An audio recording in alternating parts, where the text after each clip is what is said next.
What's the feeling at the end of that one? The feeling at the end of that one, probably relief, really, because I thought we had them. They kept on coming, and I think that's a lesson for, you know, we keep hearing that North fade and this sort of stuff, but I thought so they kicked 6 in the last quarter, so 7 shots each, we kicked 2-5. You know, so there's lessons there that when you've got the opportunity, you've got to take that opportunity to kick a goal, and that puts some things to bed pretty early. But those misses meant that they kept on coming, and full credit to North Melbourne. But I also say it's a full credit to our blokes. Without any dominant midfield player, and to still win was pretty good. So you put the final quarter not down to North running over the top of you, it was more just the missed opportunities on No, I put it down to North Melbourne being very, very good. Yeah. Very, very good. But when you have your opportunities, if you listen, you've got to take them. What were you happy with the team's performance and how you set up that lead in the first place? As I said to you, I don't think we had a dominant mid, and outside of Cruiser at the end. So to be able to play the roles that we needed to play, I thought players played well enough for long enough to give us the lead and hang in there. It's very rare that you can go through a game against a side like North Melbourne. When you look, I'm just looking at some stats here. Harvey, Adams, Cunnington, Swallow, Zeeble, Bassenack, 18 plus. Very rare that you're going to win games of footy when our mids weren't. I don't think we had a winning mid. We might have broken even with 1 or 2, but by and large, they control the middle.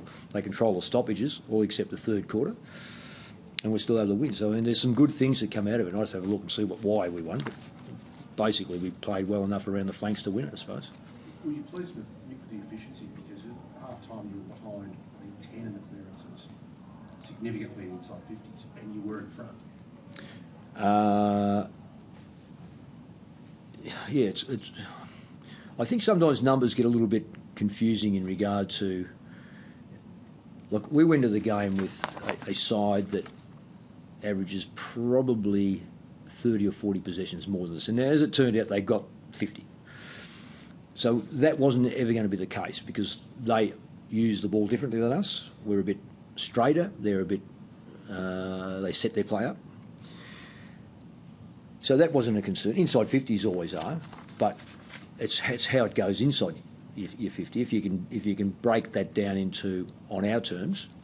So again, I really need to look at that. But I wasn't overly concerned about either of those things. It was more the case of trying to generate some football through our middle. Because you don't, as I say, you don't win a lot of games if your middle's not operating for you. And really, it was chugging along at the best. And the decision to play Lockie forward was pretty much vindicated when you consider you had a problem down back with their size. Yeah. But you just wouldn't. Well, you've got to hold your nerve a little bit, and yeah, there was a temptation to play Simon White, and we'll consider that next time. Because we're really stretching out young Andy Mack, and that puts him under a bit more pressure, especially coming off a knee and that sort of stuff. But I think at the end of it, you've still got to win the game.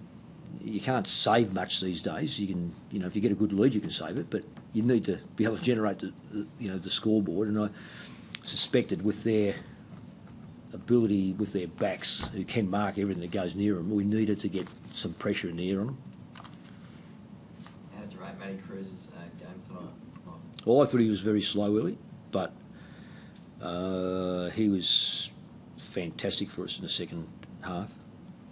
Not because he had possessions, but I just thought his control of the game when he had the ball in his hand, outside of that missed kick for goal, his control of the game, to sum up what was happening, was very good for us.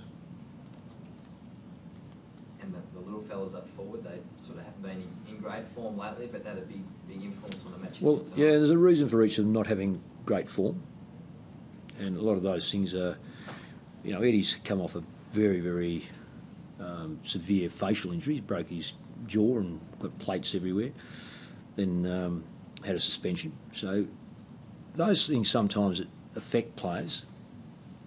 Garlett's been pretty good most of the year, and I just thought that even though Chris didn't get a lot of possessions, he put heat on the opposition because he's such he can hurt you very quickly, and I thought he did pretty well too. That's it. Thanks, Letch.